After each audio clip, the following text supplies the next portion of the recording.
Hello, so this is the last video of discussing If by Rudyard Kipling. The last two lines are, yours is the earth and everything that's in it, and, which is more, you'll be a man, my son. So let's talk about that first part, yours is the earth and everything in it. So before, obviously, the whole poem is called If you can do this, if you can do this, don't do this. If you can do this, he's basically giving you a list of virtues that you will have to adopt. A lot of them are based on behavior. There's certain ways of training your mind, training your body to do things, and it makes your life so much easier once you start doing all this stuff. I'm looking at him now and just thinking, oh, God, why didn't I do this like 10 years ago, 15 years ago, 20 years ago? Um, and there's virtues. It's also staying away from vices. Don't do bad stuff. Don't lie. You know, just don't even stay away from the temptation. So a lot of these things are good things. Controlling your emotion, having respect from others, straddling the line between classes, keeping your virtue, keeping class, dignity, making good calculated risks, and then when they don't pan out, don't bitch about it. Be confident, but don't be arrogant. Be patient. Don't lie, ever. I'm sure that if you had a gun to your head, that we'll make an exception. But as a rule, don't lie.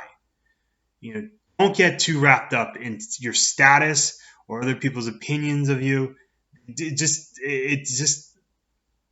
a waste of time, and often you get the result you don't want. So once you've mastered these mental skills, the world is your oyster.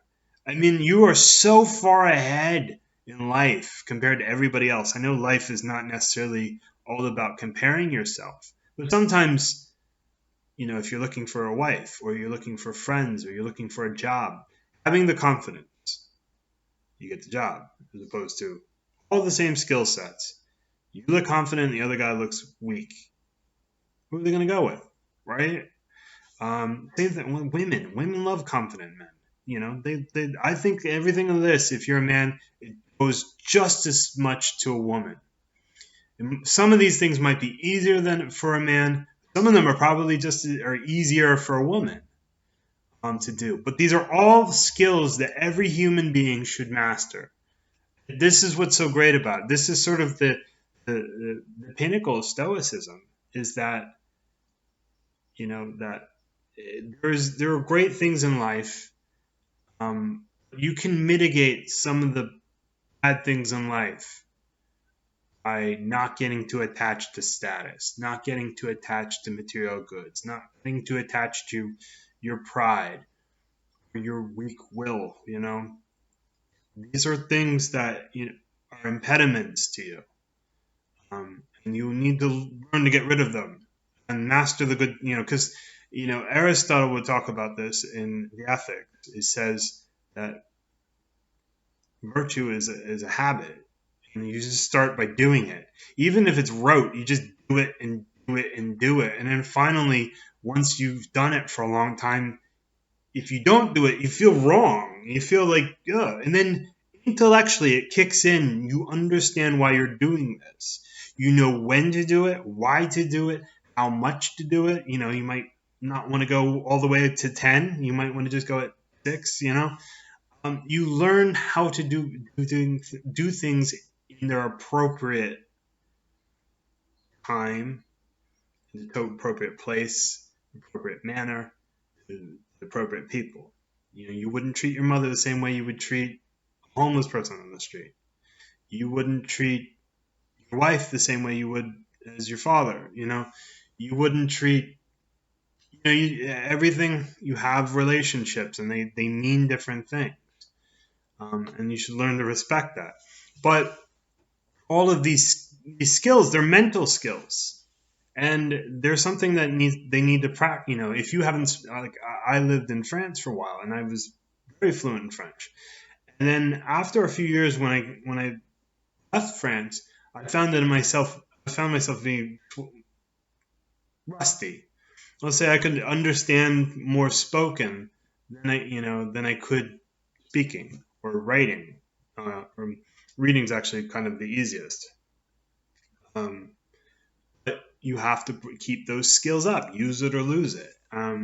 So learning these lessons is an ongoing process. You might slip. Nobody's going to get 100% on Rudyard Kipling's if test, but you'll definitely do better if you adopt these habits and do them for the right reason. Um, and a lot of these lessons that have to be learned in this, some of them are easier than others. Some of them you have to learn in a very painful way. They're still the same importance. I think that the lessons that you learn from pain, like if you lie and you get caught in a lie and it's a big deal, I actually haven't gotten a big one. I've got caught in a couple of lies. Embarrassing. I don't like the result of this lying. Maybe I'll just stop lying. The truth is so much easier to remember. It's more likely most of the time. Sometimes the truth is really weird, but most of the time it's the most likely thing that happened. And it's just so much easier to remember. And there's nothing in the back of your mind saying, oh, that was a big one. That was a whopper you told there. None of that. There's none of the pain, the agony, the anything. You can call it Catholic guilt or whatever. It doesn't matter. Um, it's still, it's still something that should nag you when you tell a fib or a big honking whopper. But the thing is that in some other ones it might not be as painful. I think that, for example, I'm trying to look here.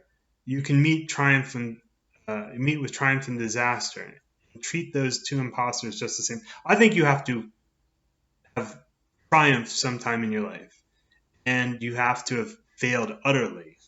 So the failure part of that really sucks. Or you have to be able to be lied about, or have the truth you've spoken twisted by knaves. It sucks being lied about or being manipulated, or watch the things you gave your life to broken. It's horrible. But you build them up with your worn out tools. I mean, losing all your win. I mean, I'm going to go through all these. I don't need to do that. But in a sense, these are going to be painful lessons. And I think sheltering yourself from a lot of the dangers in life, you end up doing yourself a lot more harm because, basically, I think of all of these things of going through this is essentially putting a giant callus on your mind or on your soul, roughing it up. So, if you've ever played guitar, you'll notice that on the tips of your fingers, they're rough because you're playing on strings and they're on metal. And if you've never played guitar, you start learning chords, it hurts like hell. It really hurts. But so these are the picking calluses. They're a little different. These are the fretting, the fingering calluses. A little bit different. But in the same sense, it's like you're doing that with your mind. Is that I have to put myself through that pain of playing a chord when I don't have any calluses. But if I keep at it, it's going to be easy. You see a guy like, you see somebody like Keith Richards, who's like 80 years old up there playing guitar. He can play all night. He can play into the morning. He's only getting off the stage because they have to close up the stadium. It's at 10, 11 o'clock. He'll be up there all night if you let him. So the thing is, he's built calluses.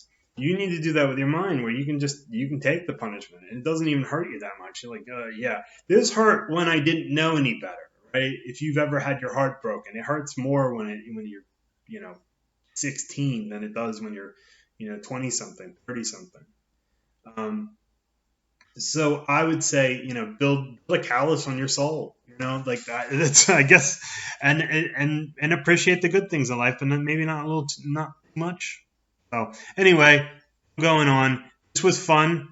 If I find anything like this that I think that elicits a bit of conversation, I'll do it.